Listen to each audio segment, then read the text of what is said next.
This is day 18 of Advent of Cyber, and this challenge is called A Gift That Keeps On Giving. McGreedy is very greedy and doesn't let go of any chance to earn some extra elf bucks. During the investigation of an insider threat, the blue team found a production server that was using unexpectedly high resources. It might be a crypto miner. They narrowed it down to a single unapproved suspicious process. It has to be eliminated to ensure that company resources are not misused. For this, they must find all the nooks and crannies where the process might have embedded itself and remove it. So in this task we will identify the CPU and memory usage of processes in Linux, kill wanted processes in Linux, find ways a process can persist beyond termination, and remove persistent processes permanently. So for this challenge we'll be using the virtual machine and it'll be in split screen mode. So identifying the process.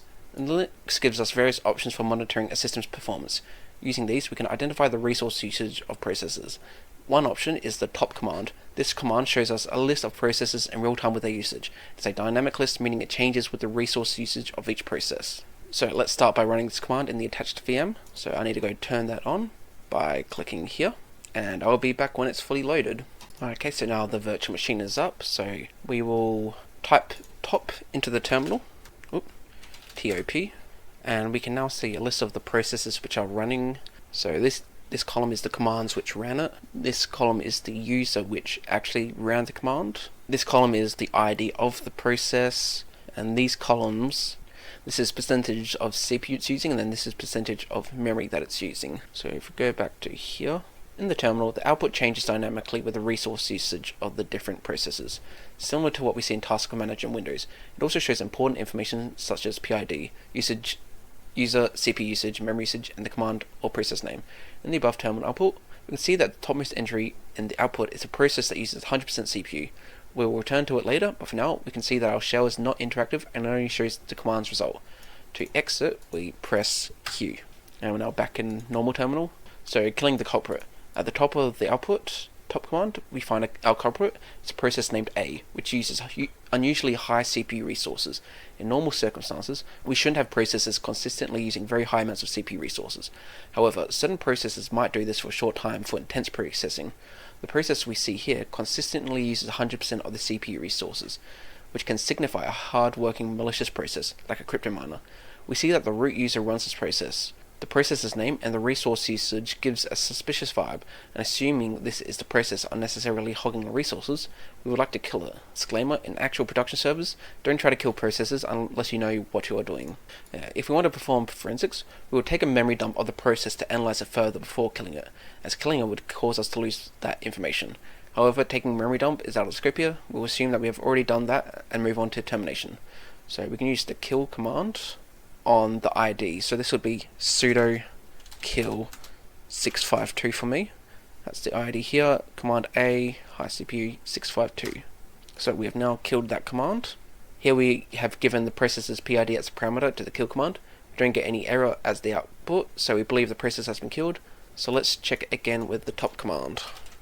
So we've done top, but we can see right here A command is back and it's using all of our CPU. So that means there is some persistence where it will rerun even if it has exited. So the process is still there, the PID has changed, and so has the time, so it looks like we successfully killed the process, but it's been resurrected somehow.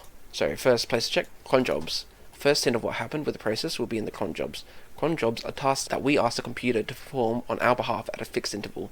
Often that's where we can find traces of auto-starting processes. So it wants us to run the command cron tab -L to see a list of cron tab, and A doesn't appear to be in there, but we will read what it has to say here. So it looks like we have no luck finding our process here. We see that the only cron jobs run by the server are about running a VNC server. But wait, the process was running as root, and each user has their own cron jobs, so why don't we check the cron jobs as the root user? So let's switch to root user, doing sudo su, and now do cron tab -L, and the root user doesn't appear to have any cron tasks running, so tough luck, no cron jobs here either. So where else could it be? Check for running services. Maybe we should check for running services. That might bring the process back, but the process name is quite generic and doesn't give a good hint. We might be clutching at straws here, but let's see what services are running on the system. So it wants us to run the command. We'll exit from root by typing exit, so we're back to our normal user. Clear, then do system ctl. list-unit-files, and we use this command to list all services. Since the service we are looking for must be enabled to respawn the process, we use grep to give us those services that are enabled. So we will rerun the command, but we will now grep it and search for enabled. So we do find something suspicious here. Looks like it has a strange name for a normal service. Okay, redacted. So accounts. Right there, a-unkillable service. That's where that is.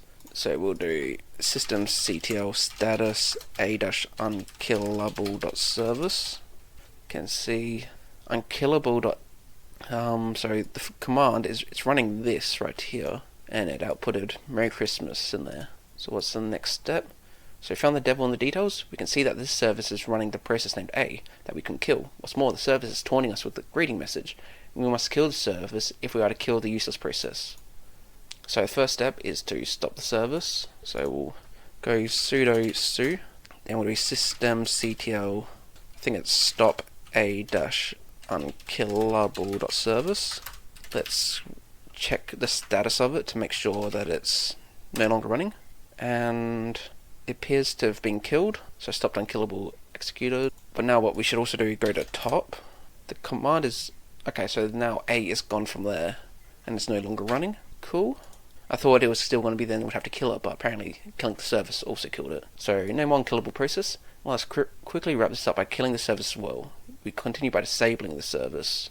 So now instead of stop, we now do disable, and it's now been removed. So alright, so we can see that the status is still loaded, but it's disabled. The problem is that the service is still present in the system.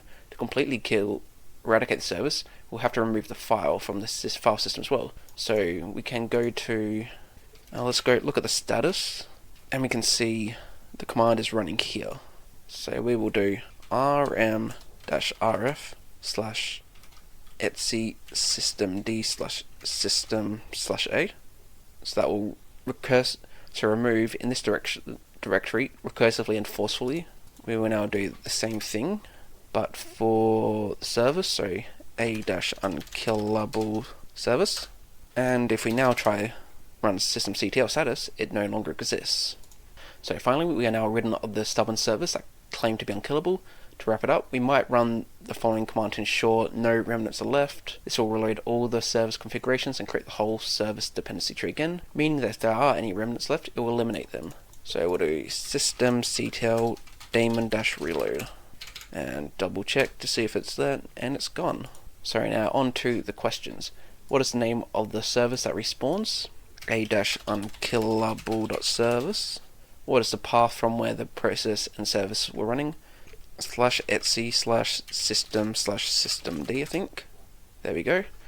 The malware prints a taunting message when shown. Choose from the options below. When does it print a taunting message? I assume it's 3.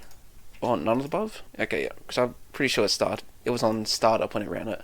But anyway, that is day 18 of Advent of Cyber 2023 completed. If you like this video, make sure to like and subscribe so you can watch me complete the rest of these challenges.